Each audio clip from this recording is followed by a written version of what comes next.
All right. Speaking of Bob Bradley, because there was a lot of talk that maybe he would get an invite back to Chicago, and it looks like maybe though Klopas has caught the managing bug, even though he can't seem to win anything, he just likes ties. And maybe you want to comment that before we get to Keane and Juan Pablo Angel. So I'm going to give you a shot because it's Chicago, man. Your guys just broke the record for the most ties ever in an MLS season. Yeah, nothing really to say on it. There's questionable plays like Lopez. It points at just mentally speaking, our defense, our offense just falters at points. Missing clear-cut opportunities that we should put away, or letting a ball bounce when we shouldn't on actual fake turf. Mm-hmm. Fake turf. And it's a shame the way the season's going because we have a team that could do well, mm-hmm. but for some reason something's missing. And hopefully the players we're picking up here in the transfer window will prove to be what we need come next season because this season's over. Yep.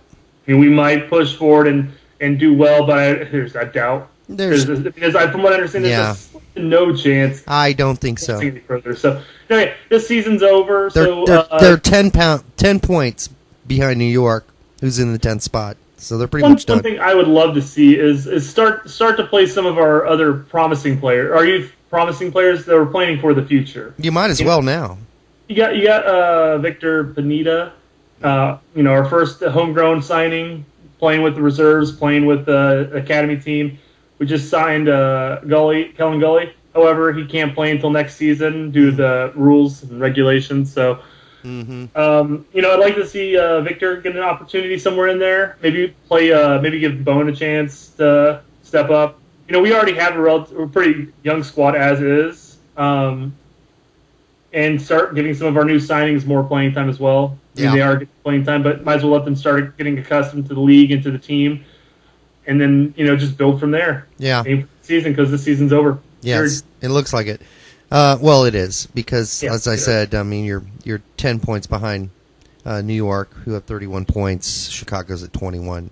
They're pretty much done, especially with a few games that are left. If New York keeps slipping, I don't think that's going to be an issue per se. But well, and let's talk about that. Let's make some playoff predictions here because New York is slipping.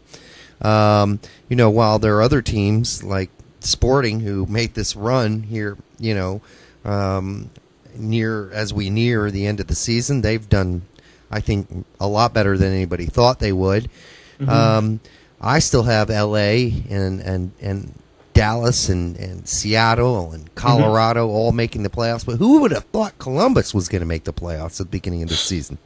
Not at the beginning of the season, but they pulled through like they normally do. They live up to their name. Yeah, they're a hardworking team, and I still hate that logo. They figured out how to work it out. Yeah, I hate their logo, but Yeah, obviously we have LA, you have Dallas, you have Seattle, Colorado, like you said. I suspect Salt Lake will hold on to their playoff spot. Obviously, I think Crew and Philly are going to be battling it out for top spot in the East. Like I said, if New York keeps slipping, they might fall behind some more of the Western teams or even some of the Eastern teams. I mean, you still have several teams that are in the 30-point range. That East is wide open right now. For half the teams, I'd say. New York has outscored every team in the league. They have 41 goals this season. Mm-hmm. Yet they have one of the worst goals against record in the league as well. They've given up 33. They still have +8 goal differential. So when they do win, which is infrequently, they win big. Yeah. But they've been tying a lot of close games. They've been tying games. Of course, all ties are close games. And then, of course, they've been losing games by, a goal here and a goal there. I mean, it's just been absolutely absurd, especially when you think about the fact, and this is something you have to think about, and that is, so Luke Rogers goes out, and the whole freaking, and then, of course, they get rid of De Rosario. Not that things were going spectacular with De Rosario either. Maybe that's why they got rid of him. But so Luke Rogers is gone. De Rosario is gone. and the team looks worse than ever. They just look horrible. And Agudelo is, okay, he's a young kid, but he is not picking up the slack at all for the New York Red Bulls. And it's a shame to see because this is a big opportunity for him. Mm-hmm. I agree completely. It's a time that he needs to step up. He needs to make a name for himself outside of the hype that was given early from last year's playoffs and as well as his U.S. National call-ups. Yep. He's a talented kid. He has all the potential in the world, and I think, it's just about time that he needs to step it up. Yeah. And we'll see what happens. And while we're talking about players stepping up, we have to see Tim Ream step it up as well. Yeah, the defense has been horrible lately. Well, and from what I understand, it's not necessarily all just the defense's fault. Of course, I mean, it's obvious it falls onto them because, they're the last line. But they're, I'm being told that, obviously, their center midfielders have sort of disappeared. Mm-hmm. I don't know. I don't follow New York as closely as other team, Chicago. But from what I've read and from what I've seen, it just seems like sometimes it's clicking, sometimes it's not. Yeah, and they're slowly but surely slipping behind because at the beginning of the season, a lot of people were predicting they were going to take the supporter shield. Yeah, well, inevitably when the back four fall apart, it's not always just the back four. Usually they're getting broke down because the midfield isn't getting back and doing its job either. So. Yep. It's not always the back four. But, okay, so prediction-wise, the teams I think are going to make the playoffs, no doubt. I have 7 in mind. That's L.A., FC Dallas, Seattle, Colorado, Columbus, Real Salt Lake, and Philadelphia. I think all those teams definitely are going to make the playoffs. I think where things get kind of fun is when you look at 33 these are teams that all have between 30 and 33 points, and that's Kansas City, Houston, New York Red Bulls, DC United, and Chivas. I think still all have a legitimate shot at getting in the playoffs right now. It's just going to be down the stretch who has the healthiest team and who is on fire. Portland, I think a lot of Portland fans would like me to say they still have a shot, but they don't. They're 4 points back from Chivas, who's in 12th. I think at this time of the season, unless something really funky happens, I think Kansas City, Houston, New York, DC, and Chivas are the teams fighting for those last 3 spots. With how well DC is playing, I think DC is going to make a surge for it. I think they're going to be a strong contender for one of the last few playoff spots. And they have a game in hand with some of the teams above them. So, with New York slipping, I still think that they'll probably make the playoffs. I think they'll work it out. I mean, they've got a strong team. I still think they're probably going to manage to come They're going to have to beat somebody, though. True, I agree with that, yeah. All the teams do. Well, yeah, but for New York, I mean, they've just shown an inability here coming up to the playoffs to beat anybody. They just can't. It's like a mental block almost at this point. They simply cannot get over the fact that, 1 or 2 goals isn't going to do it because they just give up goals so easily as well. It's like, a quickly spreading rash. Here I go with the brash talk again. Okay. All right, so that's our predictions for now. Let's move on to some funky things that might help both L.A. and we know L.A. is going to make the playoffs. I don't think there's any doubt about it. Now, whether they win the Supporter Shield with FC Dallas right on their heels, that's another question because they're only 1 win back. But getting Keane, Robbie Keane, to come to Los Angeles, a lot of people are going to say, oh, another retired player in his rocking chair coming to the MLS. Well, guess what? Robbie Keane can still play.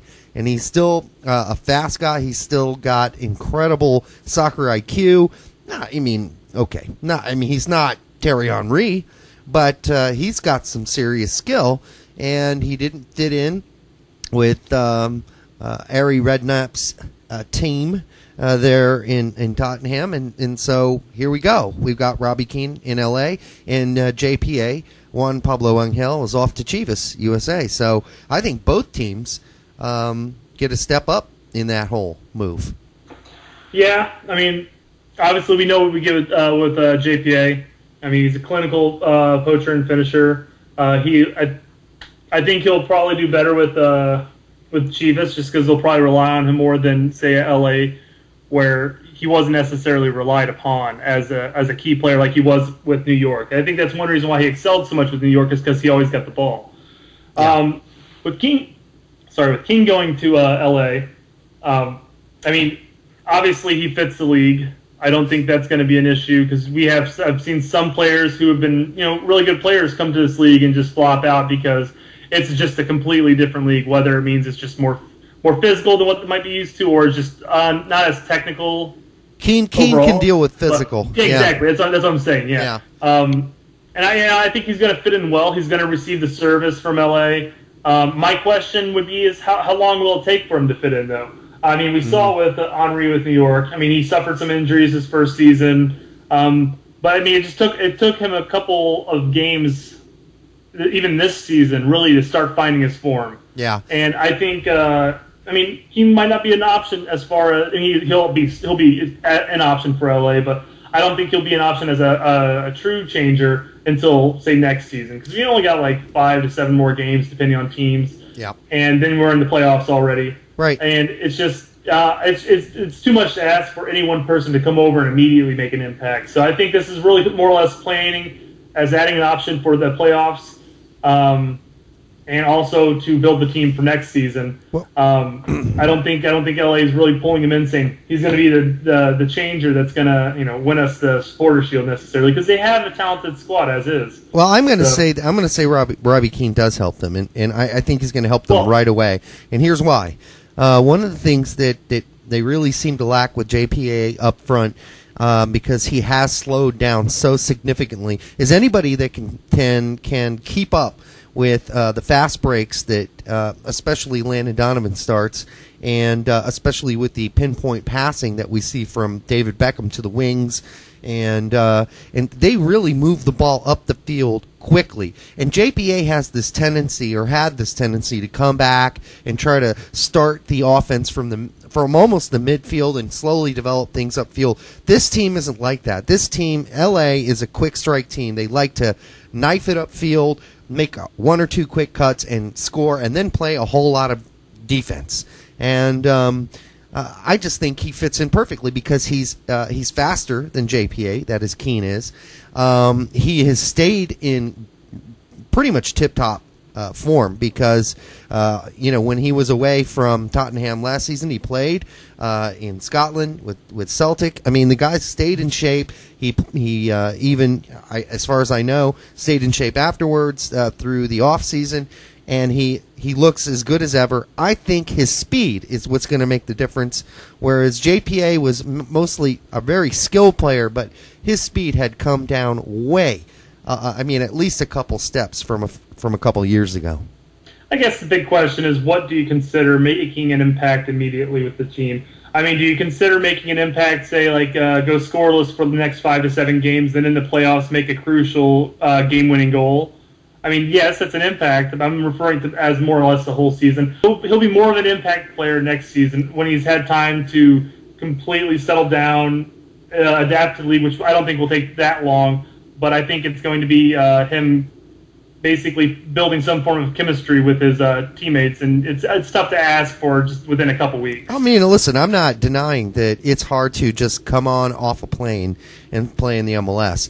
But as we already said, the physical nature of MLS, that's not going to bother him. Of course not. That's not going to bother him at all. What I'm saying is, unlike JPA, who is a skilled but very slow player, I think that Robbie Keane has this ability to break the offsides traps using his speed. Whereas you're not going to pass a ball to JPA to break, a through ball to JPA to break an offsides trap from any distance away because somebody's going to catch up to him. And I think somebody like Keane opens up. And so it's not just Donovan anymore. It can be Keane and Donovan making those runs and those for those through ball passes from Beckham and others. It's not just Beckham. There are other people making passes like this too. So anyhow, that's my thought there.